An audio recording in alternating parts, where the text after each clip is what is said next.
acordaste. Sí, Ya listo, estamos grabando. listo, perdón. Continúen.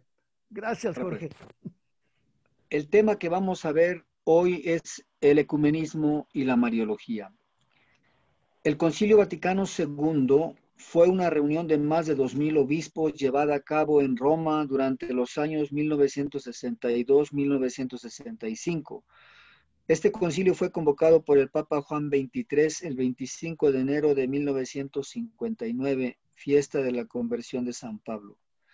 Sin duda ha sido una obra del Espíritu para renovar todas las dimensiones de la Iglesia de Cristo, la predicación, la liturgia, la moral. Fue un concilio ecuménico al que fueron invitados y participaron representantes de varias iglesias. Los padres del concilio han tomado conciencia de la gravedad de la división entre los cristianos. Eso va en contra de la voluntad de Cristo y es piedra de escándalo para el mundo y obstáculo para la obra evangelizadora. Como dice Jesús en el Evangelio de San Juan, Padre, te pido para que todos sean uno, como tú, Padre, en mí y yo en ti, que ellos también sean uno en nosotros, para que el mundo crea que tú me has enviado. En relación al ecumenismo, el concilio afirma: con todo, el Señor de los tiempos, que sabia y pacientemente prosigue la voluntad de su gracia con nosotros pecadores, en nuestros días ha empezado a infundir con mayor abundancia en los cristianos separados entre sí la compunción de espíritu y el anhelo de la unión. Esta gracia ha llegado a muchas almas dispersas por todo el mundo, e incluso entre nuestros hermanos separados ha surgido por el impulso del Espíritu Santo un movimiento dirigido a restaurar la unidad de todos los cristianos. El documento se llama Unitatis Redintegratio. Número 1. Así pues, el ecumenismo es un movimiento impulsado por el Espíritu Santo que busca la unidad de todos los cristianos. ¿Quedó claro esto, hermanos? Sí. ¿Qué cosa es el ecumenismo? El ecumenismo es un movimiento impulsado por el Espíritu Santo que busca la unidad de todos los cristianos.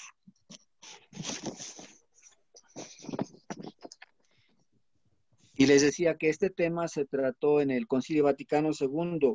El documento que habla de este tema del ecumenismo se llama Unitatis Redintegratio. Se traduciría como para buscar la unidad de los cristianos, reintegrar a todos los cristianos en una sola iglesia. Bueno, a veces el término ecumenismo también se usa en sentido más amplio cuando se habla de relación con otras religiones, pero en sentido estricto, el ecumenismo solamente es la relación entre los que nos llamamos cristianos.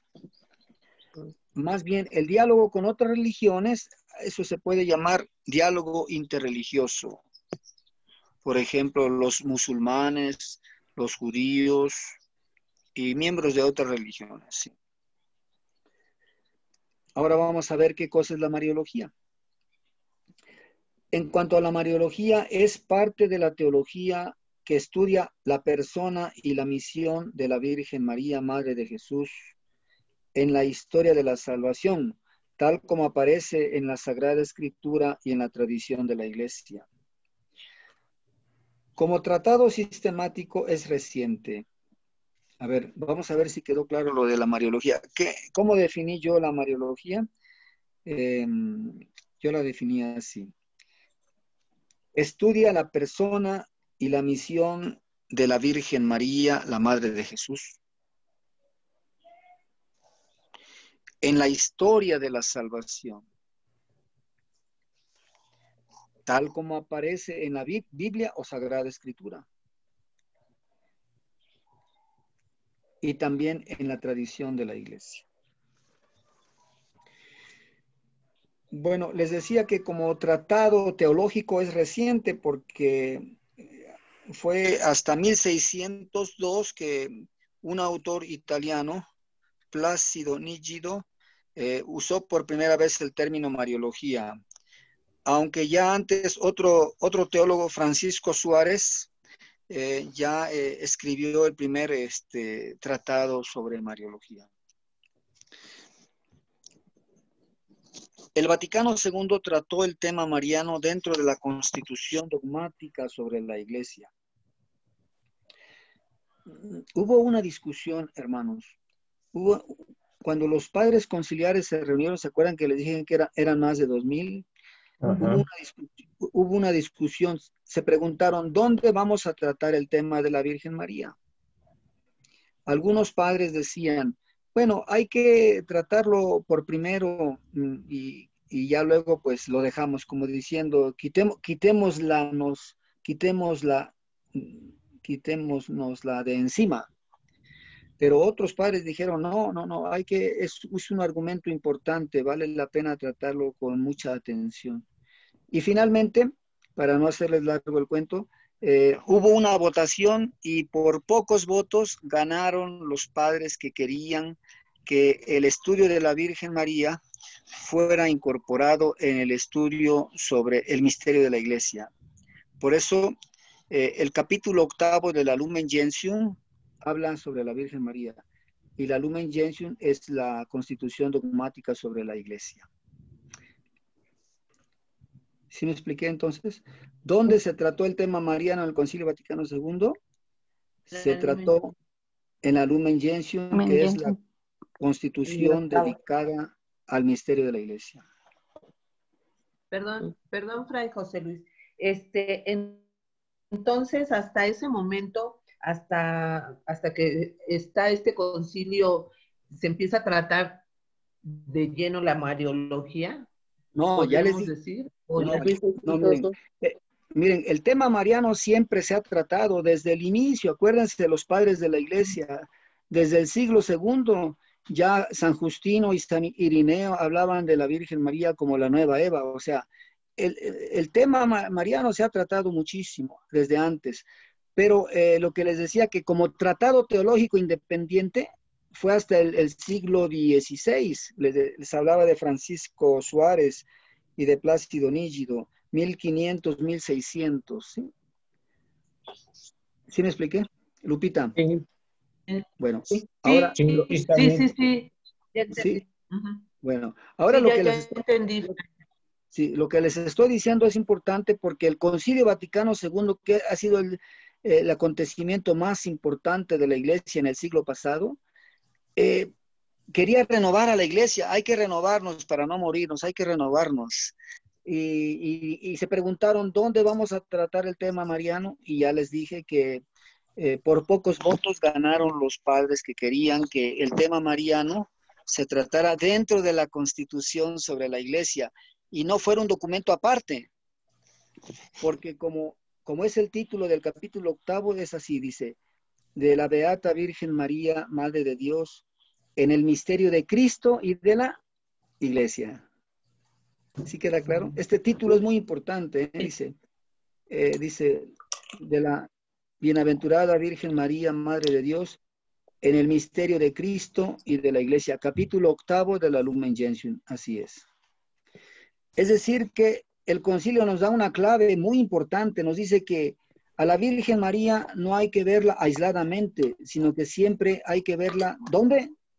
Dentro del misterio de Cristo y de la Iglesia. ¿Sí quedó claro?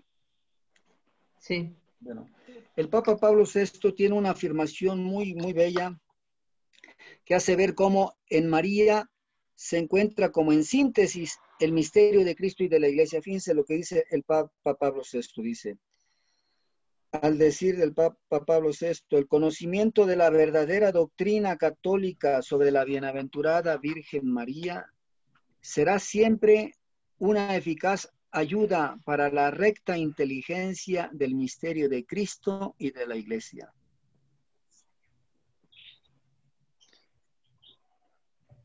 Esto es importante, entonces, porque en María se resumen todos los misterios, acuérdense, ella es madre de Jesús, pero también ella es tipo de la Iglesia, ella es modelo de la Iglesia, o sea, en ella se resume todo, ¿sí?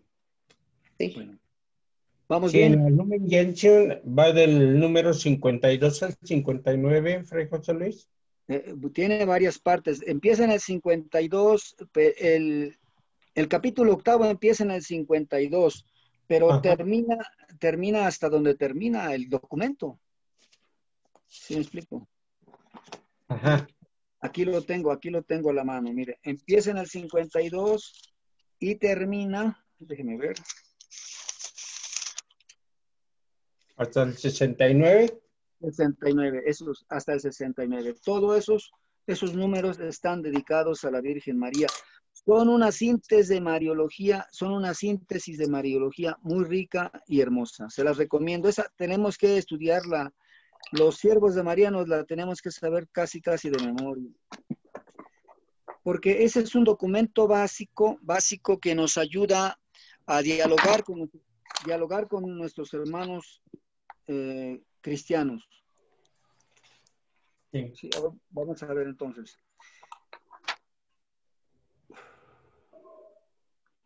En realidad, la Virgen María no es la que nos divide a nosotros. Más bien somos nosotros los que nos dividimos al leer el misterio de la Virgen María. Digamos que son diferentes lecturas. En la Constitución, en las constituciones de los siervos de María, hay un texto que dice así. Dice: conscientes de la división de los cristianos, nos esforzamos para que la hija de Sión llegue a ser para todos un signo de unidad. Así dice la Constitución. Para que la hija de Sión llegue a ser para todos un signo de unidad. ¿Quién es la hija de Sión? María. Es un término bíblico. Antes de decir la Virgen María, hay que ver la Sagrada Escritura que dice. La Sagrada Escritura dice que la hija de Sión es la ciudad de Jerusalén. Y Dios escogió a esa ciudad. Dios la escogió y la defendió. Y por eso, cuando el ángel Gabriel se presenta a la Virgen María y le dice: alégrate María, llena de gracia, el Señor está contigo. No tengas miedo María, el Señor está contigo. Esas palabras dirigidas a la Virgen, ya en el Antiguo Testamento, Sofonías las había dirigido a la ciudad. Alégrate Jerusalén. Pueden ver Sofonías capítulo 3, dice: alégrate Jerusalén porque el Señor está en medio de ti. Les voy a decir la cita exacta de Sofonías.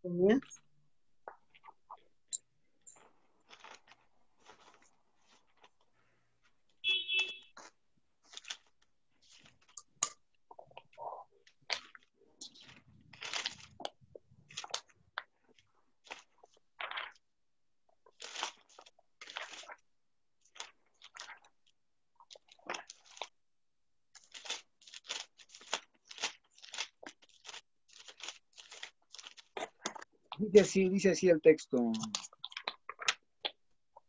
Dice, es Sofonías capítulo 3, versículo 14. Dice: lanza gritos de júbilo, hija de Sión. Lanza clamores, Israel. Alégrate y exulta de todo corazón, hija de Jerusalén. Ha retirado Yahvé la sentencia contra ti, ha alejado a tu enemigo. Yahvé, Rey de Israel, está en medio de ti. No temerás ya ningún mal. Esta es palabra de Dios. Alabamos, Señor. Señor. Oigan, qué hermosas palabras. Pues sustancialmente es lo mismo que el ángel le dice a María: alégrate, no tengas miedo, el Señor está contigo, llena de gracia. Concebirás y vas a dar un hijo. Él heredará el trono de su padre David, el reino, etcétera, etcétera. Bien. Bueno. ¿Me podría repetir, por favor, la cita de Sofonías? 3:14 y siguientes. Sofonías 3:14 y siguientes. Gracias. Bueno. Ahora vamos a pasar a ver un autor que se llama Napiórkowski. Napiórkowski con W. Napiórkowski, en el artículo sobre ecumenismo del Nuevo Diccionario de Mariología de 1985, escribió esto que les voy a compartir hoy. Él hace ver que el diálogo entre los cristianos se hace difícil. ¿Por qué se hace difícil el diálogo entre los cristianos? Porque dice él que hay diversas raíces metodológicas. ¿Queda claro? Raíces metodológicas, pongan. Sí. Y pone dos incisos de raíces metodológicas, dice. Inciso A. Los católicos y los ortodoxos aceptan la Sagrada Escritura y la tradición. Los católicos y los ortodoxos aceptan la Sagrada Escritura y la tradición de la Iglesia, en la cual leen la palabra de Dios.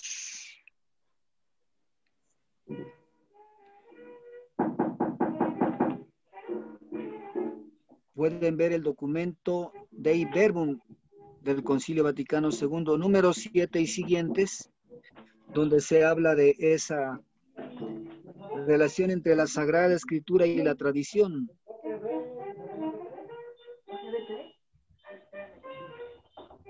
La Iglesia Católica lee el Evangelio en la tradición de la Iglesia.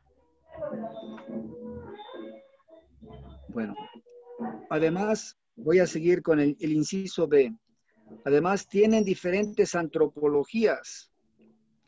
El catolicismo y la ortodoxia tienen una antropología fundamentalmente optimista.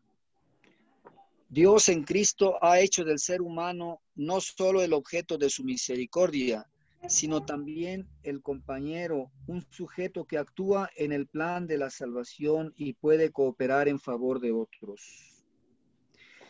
En cambio, el cristianismo evangélico tiene una antropología más bien pesimista, como fruto del pecado original, y ha formulado principios como solo Cristo, solo gracia, solo fe. Y ha llegado a una radical antinomia entre Dios y el hombre.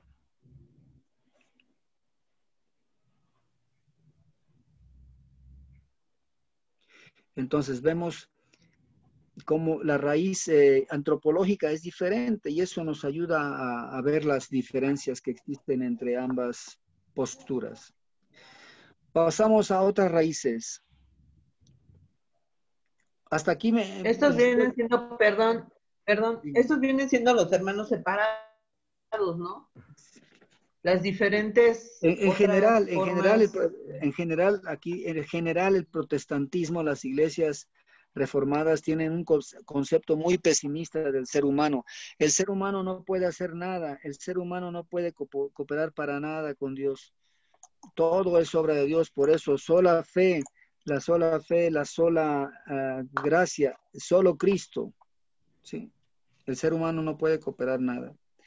En cambio, ya vimos que en la postura católica tiene una visión más optimista de la antropología. El ser humano, claro que necesita de Dios, ha sido salvado por Dios. Él solo no puede nada, pero con la ayuda de Dios sí puede. Dios mismo ha querido que el hombre, el ser humano, cooperase en la historia de la salvación. El ejemplo máximo lo tenemos en la Virgen María. ¿Sí me expliqué? Sí. Bueno, pasamos al siguiente punto, raíces teológicas. Las raíces teológicas, los hermanos protestantes contestan a los católicos algunos conceptos y prácticas devocionales.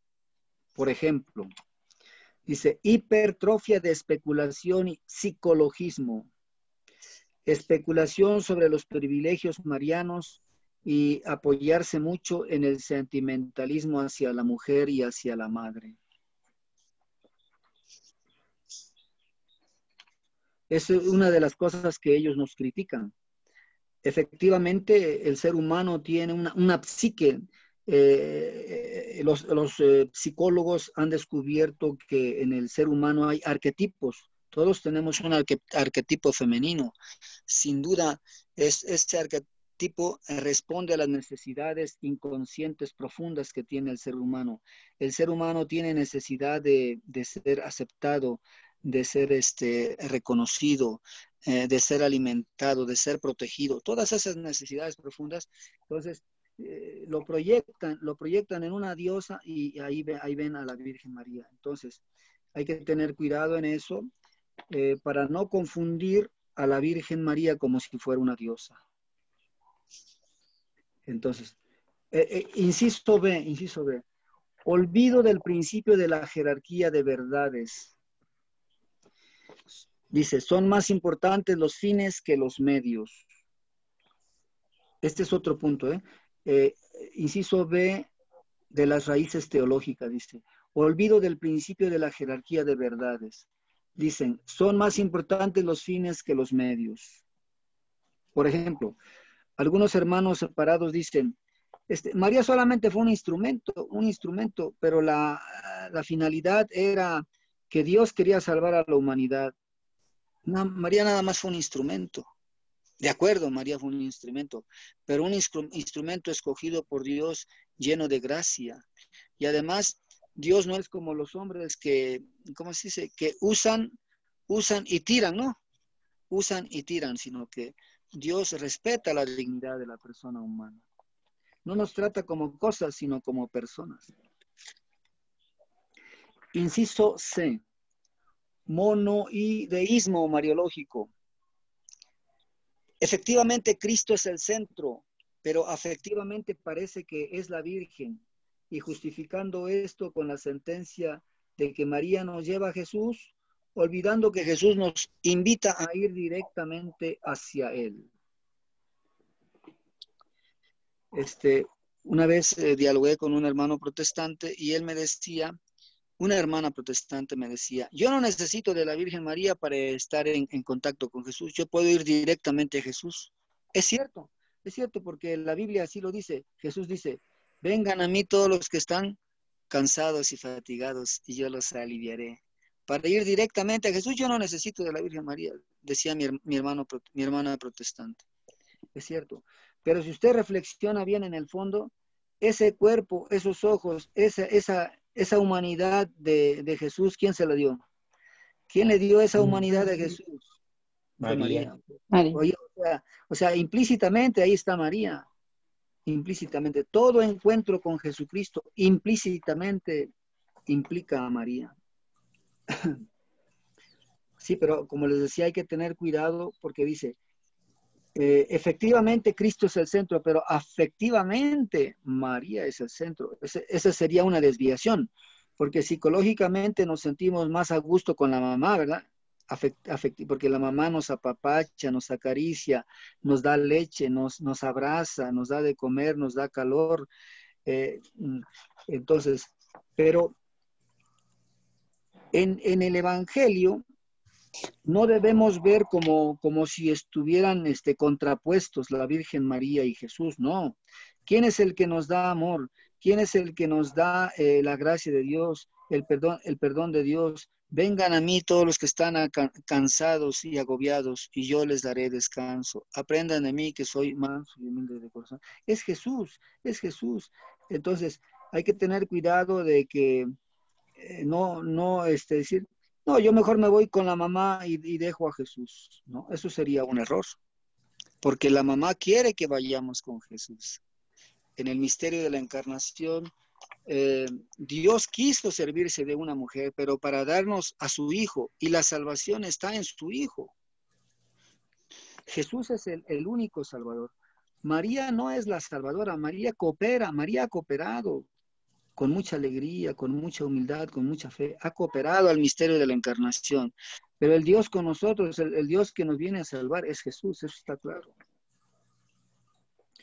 Y por último, dice, inciso de modelo jerarquizado de la mediación salvífica.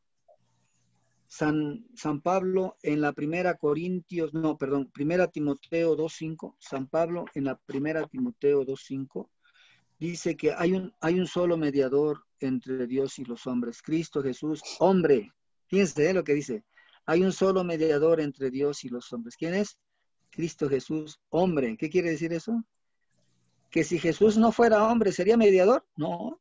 No. Y esa humanidad se la dio la Virgen María, por obra del Espíritu Santo. Bien. San Bernardo, un grande santo, un grande enamorado de la Virgen María, hablando de esto, puso algunas limitaciones a la mediación de Jesús que se pueden malinterpretar. Por ejemplo, él decía, sí, es cierto, el único mediador es Cristo, pero Cristo es Dios. Luego decía, sí, el único mediador es Cristo, pero Cristo es hombre y Dios ha querido que también participe el sexo femenino, etcétera, etcétera. Hay que tener cuidado en esto, en que efectivamente el único mediador es Cristo, pero es Dios y hombre verdadero. Y como les dije, es mediador en cuanto que es hombre, porque si nada más fuera Dios, haría falta un punto de contacto con nosotros. Jesús es como un puente. Él es el perfecto puente, Él es el perfecto medio de unión con Dios, porque Él es Dios como el Padre, pero también es hombre como nosotros. Él es el perfecto puente, el perfecto pontífice, el perfecto sacerdote. María coopera en esta, pero no es que María tenga un lugar paralelo. A ver, ¿tú por dónde quieres ir a Dios? ¿Quieres irte por María o por Jesús? Eso es equivocado, es un planteamiento. La única salvación, el único camino para llegar a Dios es Jesús. Jesús es el camino, la verdad y la vida. Pero se hizo carne con la cooperación de la Virgen María, por obra del Espíritu Santo. Ya estoy terminando. Me faltan otras raíces. Estas raíces se llaman metateológicas. Otra vez, por favor.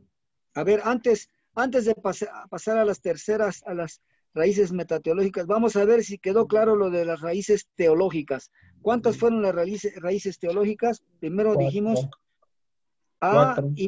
no, vamos a ver.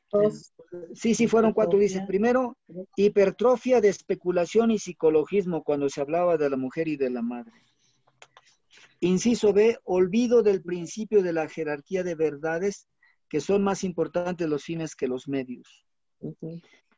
Inciso C, monoideísmo mariológico, que efectivamente Cristo es el centro, pero efectivamente María es más importante. Eso sería un error, por eso.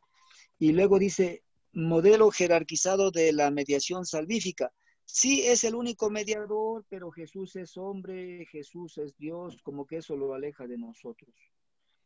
¿Verdad? Eso sería también otro error. Bueno, ahora vamos a ver otras raíces que se llaman las metateológicas. Las metateológicas son 3. Primero, falta de conocimiento y comprensión recíprocas.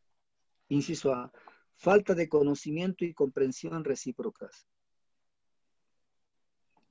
Miren, una raíz de por qué no nos entendemos con los hermanos protestantes es porque no nos conocemos y no nos comprendemos. A veces pensamos mal de la otra persona.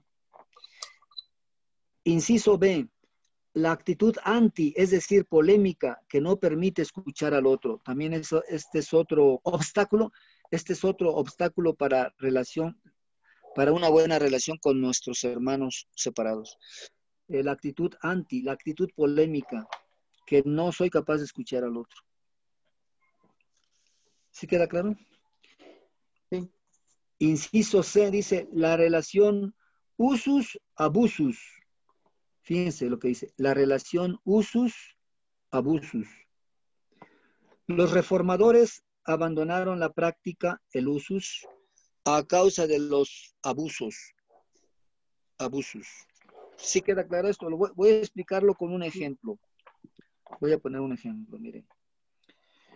Hay que reconocer, la Iglesia Católica reconoce y ha pedido perdón. La Iglesia, por boca del Papa, ha pedido perdón la Iglesia, porque a veces nosotros hemos abusado de los dones que Dios nos ha dado, es cierto. Pero el hecho de que yo abuse de algo no quiere decir que, entonces ya no tiene validez. Eso. Voy a poner un ejemplo, miren. Vamos a hablar de la Eucaristía, por ejemplo. No, es que, ¿por qué cobran tan caras las Eucaristías? No deberían de cobrar, de hecho el Papa últimamente está diciendo que no se deben de cobrar las Eucaristías. Es un abuso cobrar las Eucaristías. Ok, eso lo puedes corregir. No hay que cobrar las Eucaristías. Pero eso no quiere, entonces la Eucaristía ya no tiene valor, ya no sirve la Eucaristía. ¿Sí me expliqué la diferencia? Sí. El abuso es cuando se cobra mucho, pero eso no le quita valor a que la Eucaristía no tiene precio. La Eucaristía es un sacramento maravilloso, es un sacramento salvífico que Dios nos ha dado, que Jesús nos ha dado en la última cena. Y nuestros hermanos, porque efectivamente la Iglesia Católica cometió algunos abusos, dicen, no, pues ellos ya no reconocen la Eucaristía y no reconocen otros sacramentos, ¿verdad? Por no hablar de otras cosas. ¿Sí les quedó clara la idea, hermano? Sí. Entonces, aplicándolo a la Virgen María, ¿cuál sería el usus y el abusus aplicando a la Virgen María? Bueno, el uso no se puede negar porque, aunque sea poquito, pero la Virgen María está presente en los evangelios, eso no se puede negar. Ellos no pueden negar que María es la madre de Jesús, ellos no pueden negar que María es la llena de gracia, ellos no pueden negar que María es dichosa porque ha creído, bienaventurada porque ha creído, todo eso. Ella fue la mujer fiel que estuvo al pie de la cruz de Jesús. Eso no lo pueden negar porque eso está en la Biblia, ¿me explico? Eso es. Pero si nosotros empezamos a decir, no, es que María es una diosa, ella es la que nos hace milagros, que María se me apareció por aquí y por allá, esos ya son abusos. Entonces, quitemos los abusos, pero no quitemos el uso. ¿Sí me expliqué, hermanos? Sí. Bueno, ¿alguna pregunta, comentario? Estas son las raíces, los obstáculos que nos impiden una buena relación con los hermanos protestantes. Según el autor que estamos viendo, Napiorkowski. ¿Sí? Ay, José Luis, Dígame. tenemos 7 minutos. Bueno, yo con esto, yo aquí le dejo porque quiero ver las reacciones de ustedes, las preguntas, a ver si se comprendió esto, hermanos, o fui muy abstracto. Hermano José Luis, ¿podrás enviarnos un archivo en PDF o en Word a mi correo del Centro Mariano para distribuírselos ya sea Sí, por padre. internet o por fotografía o por fotocopia? Sí. Padre, todo esto que les dije yo y más está resumido en 15 minutos. Esto está resumido en 15 minutos en un YouTube. Busquen un YouTube, María y Ecumenismo, y ahí lo van a encontrar. Ahí está todo resumido. ¿Tú hiciste ese YouTube? El padre Alejandro me grabó un YouTube donde está todo el contenido y más de lo que les he dicho. Muy bien. ¿Qué más, hermanos? Bueno, si no tienen preguntas, a ver, díganme, ¿alguna pregunta, algún comentario? Si no, yo les voy a decir algo brevemente, les voy a hablar de las tres Marías. ¿Sí me escuchan? Sí. Sí. Bueno, miren, una vez entrevisté a un pastor protestante porque tenía que dar una clase de Mariología y de ecumenismo. Y le pregunté al pastor protestante allá en Guadalajara hace varios años, le dije, oiga, ¿quién es para usted la Virgen María? Y era un pastor que conocía el Evangelio y entonces me empezó a decir, el Evangelio habla cosas maravillosas de la Virgen María. Ella fue la llena de gracia, la escogida por Dios, la Virgen fiel, etcétera, etcétera, etcétera. Y en eso estamos de acuerdo, dice. Pero en lo que no estoy de acuerdo con ustedes los católicos es cuando ustedes ya empiezan a hablar de dogmas marianos, eso de que la Inmaculada Concepción, que la asunción de la Virgen al cielo en cuerpo y alma. Dice, no, eso fue invención de ustedes, eso no está en la Biblia. Y finalmente, mucho menos estamos de acuerdo cuando ustedes empiezan a hablar que la Virgen se apareció aquí, que se apareció allá, la piedad popular, que ven a la Virgen María como si fuera una diosa y se olvidan del único Salvador que es Jesucristo. Bien. Más o menos fue lo que él me dijo, el pastor protestante.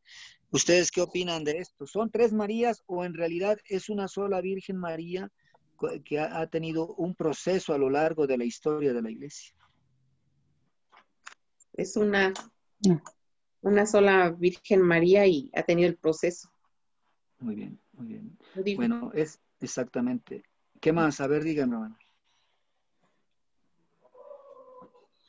Pues Las bases, yo creo que, dígame, yo creo, dígalo. ay, perdón, que de que no aparece en la Biblia, yo creo que sí aparece en algunas partes del Antiguo Testamento también. O sea, y yo creo que sí es la llena de gracia, porque por decir, las oraciones que nosotros hacemos hacia la Virgen son oraciones que le dice el ángel a María cuando se le aparece y le dice que va a ser madre del Salvador. Entonces, pues yo creo que los dogmas marianos no nada más se hicieron así, o sea, que tienen bases Claro. teológicas, Muy bien, cristológicas. Lupita, muy bien. Ahí estamos aclarando las raíces teológicas, las raíces metodológicas, es decir, es la diferente lectura. Como ellos nada más aceptan lo que está explícito en la Sagrada Escritura, claro, explícito ahí no está la Inmaculada Concepción,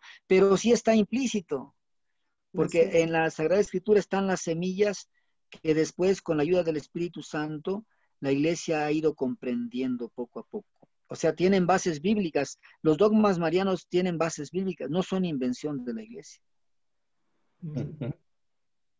¿Qué más? Ahora, la relación